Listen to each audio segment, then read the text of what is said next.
The bill that I'm introducing tomorrow, actually, is in direct response to those concerns I've heard from community leaders here in Borough Park, and from a meeting of community leaders we had here about, 6-7 weeks ago, and someone made the direct suggestion, so we've researched it, We and have it makes sense.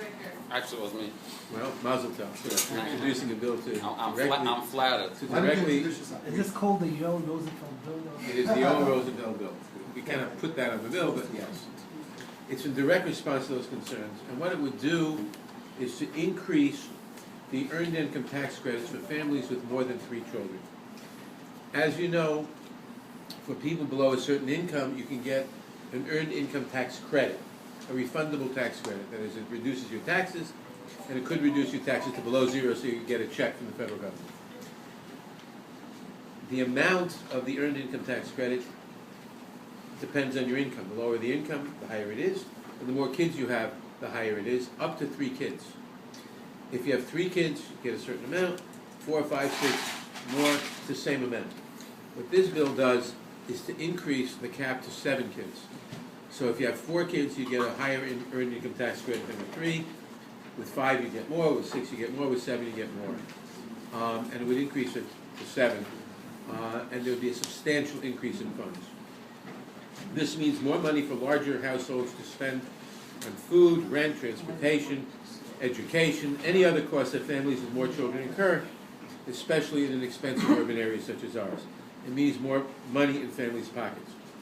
As I said, the size of a family's earned income tax credit, or EITC, is based on its earned income and on the number of children. It's based on earned income, so it's supposed to supplement someone's income. For each additional child under this bill, there would be a 10 to 11% increase in the earned income tax credit. This change would preserve the earned income tax credit's incentives to work for families. The more income you earn, the more credit you receive back up to a certain point. That's why the EITC is so effective in pulling people out of poverty.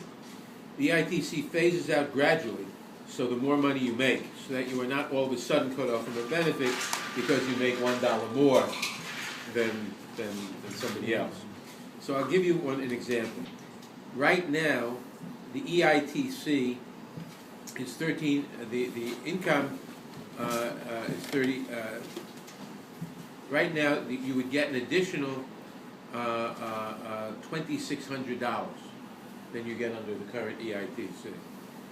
If someone was making $19,000 with 7 children, they would get an additional almost $2,700, $2,686, and so forth. The exact tables we have in the press release. But so that's what we're going to do. We're going to introduce the bill tomorrow. It's a new idea. We have not circulated it for co-sponsorship yet. We'll start doing that tomorrow. I do expect, to be honest, this bill is not going to be enacted immediately, but I do think we can get substantial support for it. And everybody's talking about tax reform. We're going to do a major tax reform bill in the next year or two. Democrats and Republicans alike will swear to this. And hopefully that's true, and hopefully we can make this part of the overall tax reform. Now is the time to get the idea circulating, get people thinking about it, get political support for it.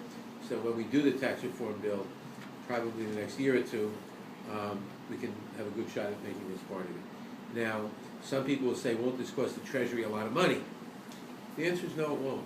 Because when you figure what percentage of the, well, first of all, this doesn't help anybody without a low income. You have to have an income below, I think, $19,000 or something like that when it phases out.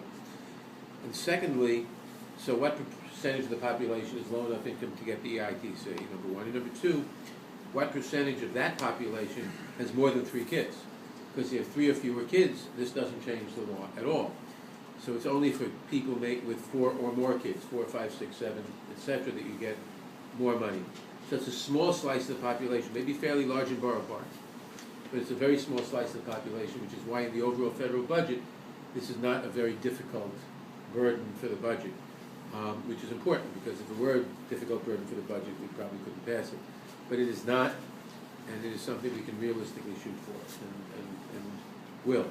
And so I want to thank in particular Yoel for giving us the idea, for giving me the idea. And I want to thank everybody who participated in that discussion a few weeks ago about some of the community needs, out of which this has really come.